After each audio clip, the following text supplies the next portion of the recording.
Mr. President, I rise today to speak in opposition to the abuse of power we have seen with vaccine mandates. Let me say I emphatically support Senator Lee's amendment about which he just spoke. President Biden's vaccine mandates are illegal. They have in a significant part been struck down by the U.S. Supreme Court, and they are abusive. When this pandemic began, senators on both sides of the aisle gave passionate speeches about the heroes in our society, about the doctors and nurses risking their lives to keep us safe. Well, now, under this vaccine mandate, Democrats are firing doctors and nurses and then complaining that we have a shortage of doctors and nurses.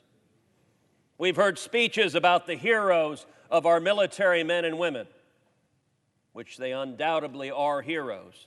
And yet, under President Biden's illegal vaccine mandates, this administration is preparing to fire soldiers and sailors and airmen and Marines. This administration is preparing to fire Navy SEALs who spent decades training and fighting to defend this nation. But because they will not submit to an arbitrary and illegal mandate, Democrats are preparing to fire them. We've heard members from both sides of the aisle give speeches about police officers and firefighters, the heroes of 9/11, who on that tragic day ran into the building while it was on fire instead of out of the building while it's on fire. And yet, under these illegal vaccine mandates, Democrats are firing police officers and firefighters. We're seeing airline flights canceled all over the country. And yet, under these illegal vaccine mandates, airline pilots and flight attendants and mechanics and ticket agents are being fired from their jobs. Mr. President, typically when I fly back and forth to Houston, I fly either United Airlines or Southwest. United, the company, has an arbitrary policy where they are firing or putting on involuntary and unpaid leave any employees who refuse to get the vaccine.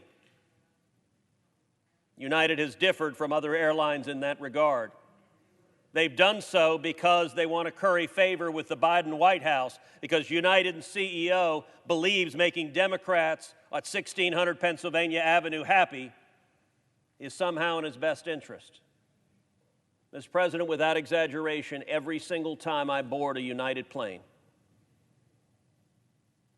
a pilot, a flight attendant, a ticket agent pulls me aside and says, "Thank you. Thank you for standing up and fighting for my rights. Why the heck won't my CEO fight for my rights?" We're seeing blue state governors, blue state mayors who realize that firing American heroes and forcing people to make health care decisions against their wishes is bad politics. We're seeing blue state governors and blue state mayors backing down. And yet I fear we will see blue state Democrats in the Senate, many of whom are not on the ballot, 2/3 of whom are not on the ballot this November, believing they can arbitrarily ignore the will of the people. Just yesterday, the people of San Francisco, bright blue, left-wing San Francisco, voted out 3 members of the school board over their arbitrary and tyrannical COVID policies that shut down schools for a year. The vote was nearly 80%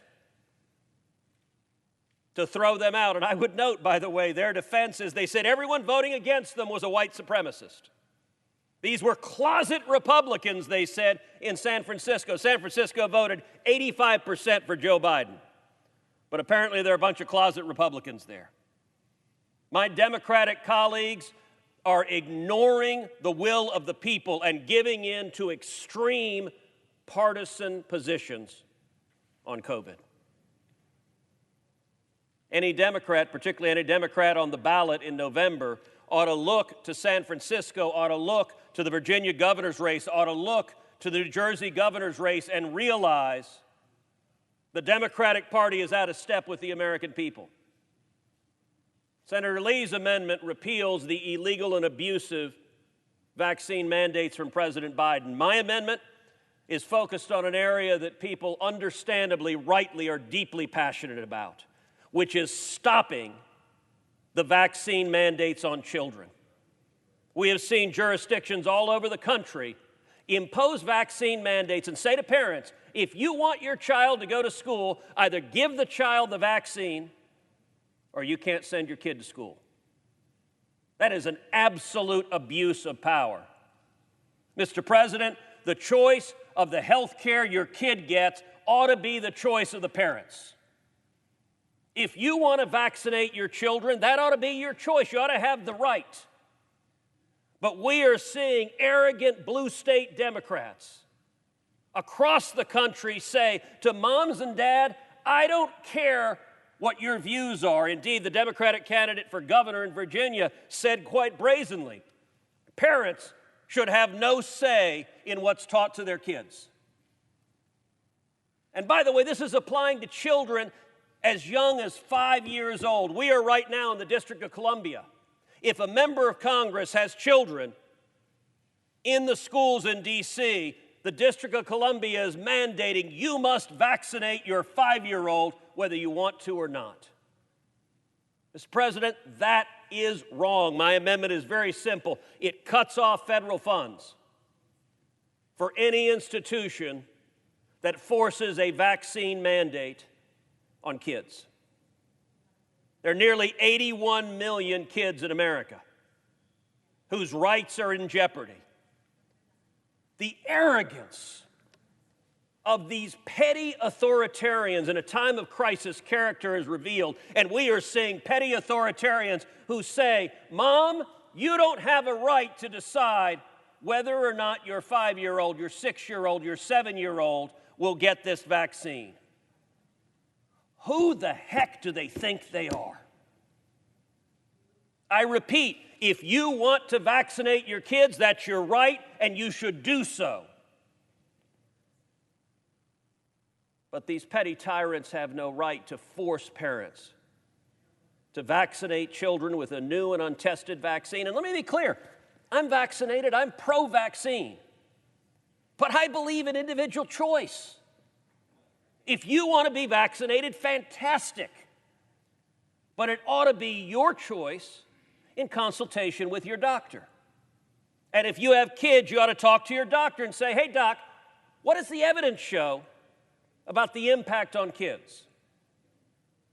And you ought to have a real and candid conversation with your doctor, not some political bureaucrat in Washington, D.C., or in the state capitol or in City Hall.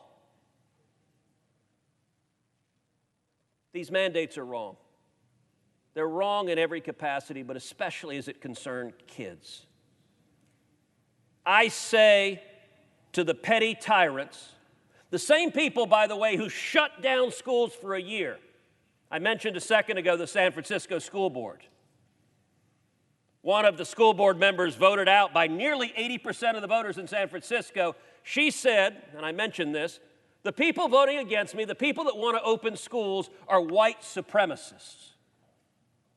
Mr. President, the millions of kids who have been hurt by school closures will be academically behind for the rest of their lives. And that harm has fallen disproportionately on low-income kids. It's fallen disproportionately on African American kids. It's fallen disproportionately on Hispanic kids.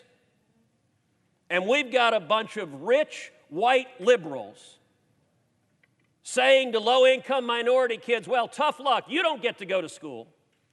Mind you, many of those rich white liberals could afford to send their kids to private schools, so their kids keep getting educated. But the low-income kids, they're out of luck. And in this Alice in Wonderland world we live in, arrogant leftists say, if you want schools open, if you want African American kids and Hispanic kids to be able to go to school and learn to read, and learn to write, and learn math and history and science and art, and climb the economic ladder and have a chance at the American dream, if you want minority kids to have a chance to succeed, you're a white supremacist. Mr. President, anyone listening to those words understands why the American people are angry. I pray that in just a few minutes the Senate does the right thing and rational thing. These votes, in any sane world, should be 100-0.